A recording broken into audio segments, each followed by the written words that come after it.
খসড়া ভোটার তালিকা যা ইতিমধ্যেই প্রকাশিত হয়েছে তাতে একাধিক অসঙ্গতি নিয়ে অভিষেক বন্দ্যোপাধ্যায় দিল্লিতে নির্বাচন কমিশনের অফিস ঘেরাওয়ের হুঁশিয়ারি দিচ্ছেন, পাল্টা কটাক্ষ করেছেন সুকান্ত মজুমদারও। আর এই গোটা বিষয়টা নিয়ে নির্বাচন কমিশনের তরফ থেকে ব্যাখ্যা দিয়ে বলা হয়েছে মোট 7 প্রকারের লজিক্যাল ডিসক্রিপেন্সি রয়েছে, যেমন নামের বানান ভুল, মাঝে নামে ভুল, বাবার নামে ভুল সংক্রান্ত সমস্যা। শুনানি শুরুর আগেই বিএলওদের কমিশন নির্দেশ দেয় সামান্য ভুল ত্রুটিগুলি আবেদনকারীদের কাছ থেকে নথি নিয়ে নতুন করে তারা যেন অ্যাপে আপলোড করে, যাতে এই সংক্রান্ত ভুলগুলির জন্য শুনানিতে না যেতে হয়। এর জন্য বিএলওদের অ্যাপে নতুন ফিচারও যুক্ত করা হয়। কিন্তু গতকাল শুনানির প্রথম দিন অনেক জায়গাতেই দেখা গিয়েছে এই ধরনের সামান্য ভুলের জন্যও অনেকে শুনানিতে এসেছেন। নির্বাচন কমিশন জানিয়েছে নতুন করে বিএলওদের নির্দেশ দেওয়া হবে যাতে সামান্য ভুলগুলোর জন্য তাদের কাছে গেলেই কাজ হয়ে যায়। তবে বাবা মার সঙ্গে সন্তানের এবং দাদু দিদার সঙ্গে নাতি নাতনির বয়সের অস্বাভাবিক পার্থক্য, একজনের নামের সঙ্গে 6 জনের বেশি নামের ম্যাপিং জাতীয় বিষয়গুলিও লজিক্যাল ডিসক্রিপেন্সি। সেগুলির জন্য অনেক ক্ষেত্রেই শুনানিতে ডাকা হচ্ছে নথি যাচাইয়ের জন্য।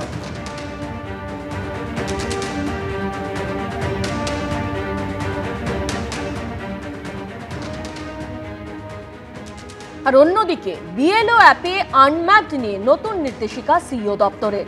বিএলও অ্যাপে আনম্যাপড হলে ভোটারকে বাদ নয়, নাম বাদ নিয়ে আপত্তি থাকলে শুনানির সুযোগ দেওয়া বাধ্যতামূলক, নির্দেশিকা মুখ্য নির্বাচনী আধিকারিকের দপ্তরের। বিএলও অ্যাপে বহু ভোটারকে আনম্যাপ দেখাচ্ছে। একাধিক জেলা থেকে ভুরি ভুরি অভিযোগ কমিশনে। তথ্যের অসঙ্গতির জন্য এই সমস্যা হতে পারে। আনম্যাপ দেখালেই নাম বাদ দেওয়া আইনসঙ্গত নয়।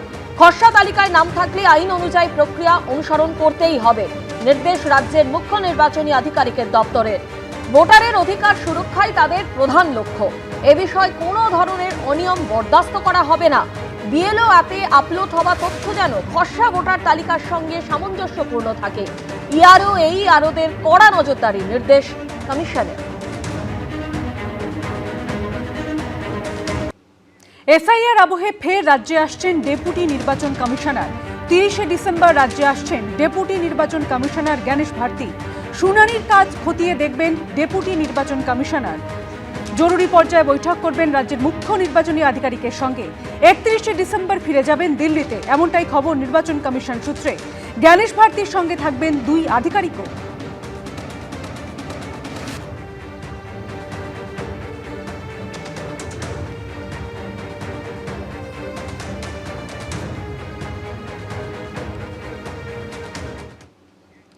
বছর শেষের আগে কলকাতায় আসছেন কেন্দ্রীয় স্বরাষ্ট্রমন্ত্রী। বিজেপি সূত্রে খবর সোমবার কলকাতায় আসছেন অমিত শাহ। প্রাথমিক পরিকল্পনা অনুযায়ী সেদিন সল্টলেকে বিজেপির কার্যালয়ে বৈঠক করবেন তিনি। এরপর 30 এবং 31শে ডিসেম্বর একাধিক কর্মসূচি রয়েছে তার। 31 তারিখ তিনি পরিদর্শন করবেন গিরিশ ঘোষের মূর্তি, যাবেন সিস্টার নিবেদিতার বাড়িতে। এর মধ্যেই বিজেপি বিধায়ক এবং সাংসদদের সঙ্গে বৈঠক করবেন অমিত শাহ। বছর শেষের আগে কলকাতায় আসছেন কেন্দ্রীয় স্বরাষ্ট্রমন্ত্রী অমিত শাহ। বিজেপি সূত্রে খবর সোমবার কলকাতায় আসছেন তিনি। প্রাথমিক পরিকল্পনা অনুযায়ী সেদিন সল্টলেকে বিজেপির কার্যালয়ে বৈঠক করবেন তিনি। এরপর 30 এবং 31শে ডিসেম্বর একাধিক কর্মসূচি রয়েছে তার। 31 তারিখ তিনি পরিদর্শন করবেন গিরিশ ঘোষের মূর্তি, যাবেন সিস্টার নিবেদিতার বাড়িতে। এর মধ্যেই বিজেপি বিধায়ক এবং সাংসদদের সঙ্গে বৈঠক করবেন অমিত শাহ।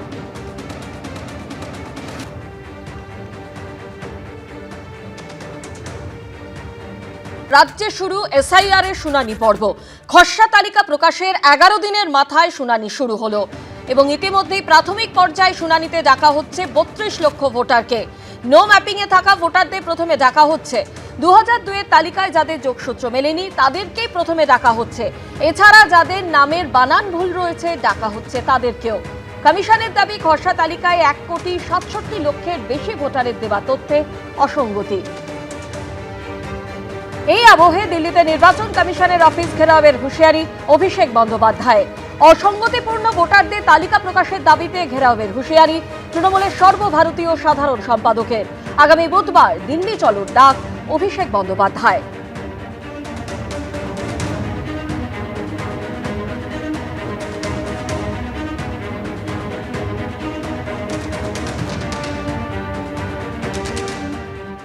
লজিক্যাল ডিসক্রিপেন্সিতে আপনি বলছেন 1,36,00,000 লোক এমন রয়েছে যাদের কোনো না কোনো সমস্যা রয়েছে। কিসের বেসিসে? আপনার কাছে যদি জাদুকাঠি থাকে যে আপনি 7 কোটি ডেটা 1 ঘন্টার মধ্যে দেখে আপনি রিলিজ করে দিচ্ছেন যে লজিক্যাল ডিসক্রিপেন্সি রয়েছে, আর এই লিস্ট যদি রিলিজ না করা হয়, আমরা একটা সময়সীমা আগামী 31 তারিখ বেঁধে দিয়ে আসবো। 31 তারিখ আমাদের সময় দিয়েছে, আমরা দিল্লিতে ইলেকশন কমিশনের অফিসে যাব। হয় আপনি রিলিজ করুন, নইলে বাংলার মানুষের কাছে কান ধরে ক্ষমা চান। কমিশনে যান, 100 বার যান, যুক্তি নিয়ে যাবেন, রাজনৈতিক কথাবার্তা বলবেন না, যুক্তি বলুন যে নির্বাচন কমিশনের পদ্ধতিতে এখানে ভুল আছে, এটাকে সংশোধন করা প্রয়োজন। কোনো যুক্তি নেই। 100 বার পথে নামুন, কমসে কম একটু ধুলো কেমন হয় দেখবে, ঘাস কেমন হয় দেখবে। তো তৃণমূলের নেতাদের, অভিষেক ব্যানার্জির মতো নেতাদের তো ঘাস গাছের কাঠ হয় না, তক্তা হয় না, ধান হয়, এটাই জানে না। এবিপি আনন্দ, এগিয়ে থাকে, এগিয়ে রাখে।